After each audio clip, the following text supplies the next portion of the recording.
Welcome to the pinnacle of British automotive achievement, the Range Rover. It's the gold standard of the luxury SUV world, a vehicle so prestigious that it's equally at home outside of Premier in Leicester Square as it is wading through a river in the Scottish Highlands. It is the choice of royalty, rock stars, and anyone who wants the world to know they've reached the top of the mountain. But here's the provocative reality that every owner eventually faces. The view from the top is much less impressive when you're looking at it from the passenger seat of a flatbed recovery truck.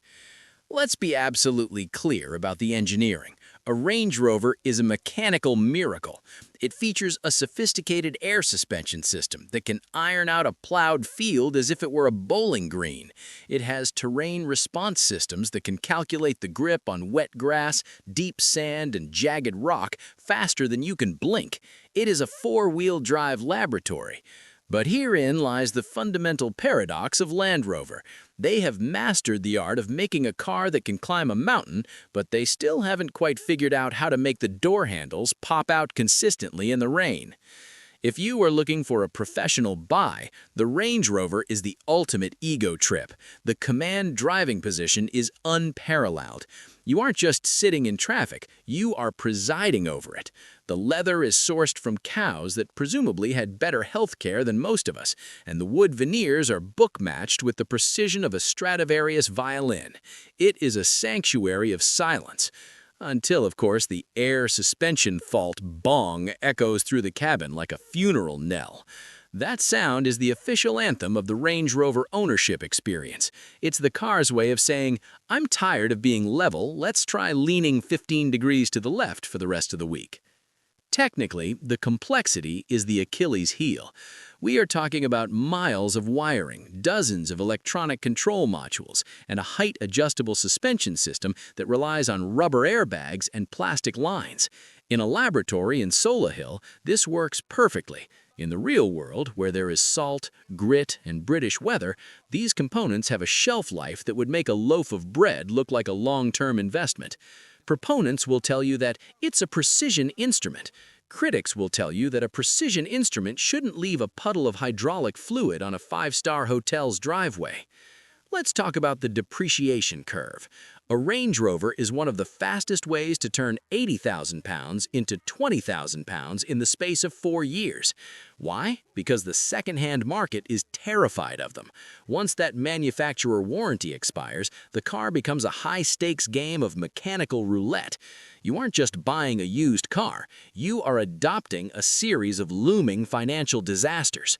The turbos, the timing chains, the infotainment screens that occasionally decide they've seen enough and go permanently black. These aren't ifs, they are whens. From a professional maintenance standpoint, preventative is a word that Land Rover owners need to tattoo on their forearms. You cannot treat this car like a Honda. If the manual says the oil needs changing every 15,000 miles, you should probably do it at 7,000. If the suspension feels a bit bouncy, don't ignore it. The moment you ignore a minor squeak in a Range Rover, the car interprets it as permission to trigger a total systemic collapse. It is a vehicle that demands a blank check approach to ownership. And then there's the theft reality. In many major cities, the Range Rover has become the most hunted species by organized crime. Insurance premiums for these vehicles have reached a point of genuine absurdity. You are paying a prestige tax just to keep the car on your driveway. And even then, you'll probably need 3 different steering locks and a Faraday box just to sleep at night. It is a car that attracts everyone, including the people you'd really rather not attract. Is it still the best SUV in the world? Technically, yes. Nothing else combines this level of off-road go-anywhere capability with go-anywhere-in-a-tuxedo luxury. A BMW X7 feels like a van by comparison, and a Mercedes GLS feels like a tech-heavy taxi. The Range Rover has presence, it has stature, it is a peerless piece of design, but it is also a masterclass in over-engineering. It is a car that solves problems that don't exist by creating new problems that shouldn't exist. The stance here is simple. The Range Rover is the world's greatest lease car.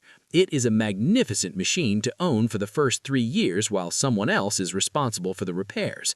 But owning one out of warranty, that is an act of bravery or perhaps financial insanity that most of us just aren't prepared for. It is the toxic ex-partner of the automotive industry. You know it's going to hurt you, you know it's going to take all your money, and you know you're going to be left stranded on the side of the road. But every time you see one, you still want it. So, if you're looking for a vehicle that makes you feel like the king of the world for exactly 45 minutes until the check engine light flickers on, this is the one for you. Just make sure your recovery driver is on your Christmas card list, because you're going to be seeing each other a lot. Subscribe for more honest, unsponsored takes on the cars that keep the repair industry in business. Or don't. I'm going to check if my driveway has any new oil spots. See you in the next one.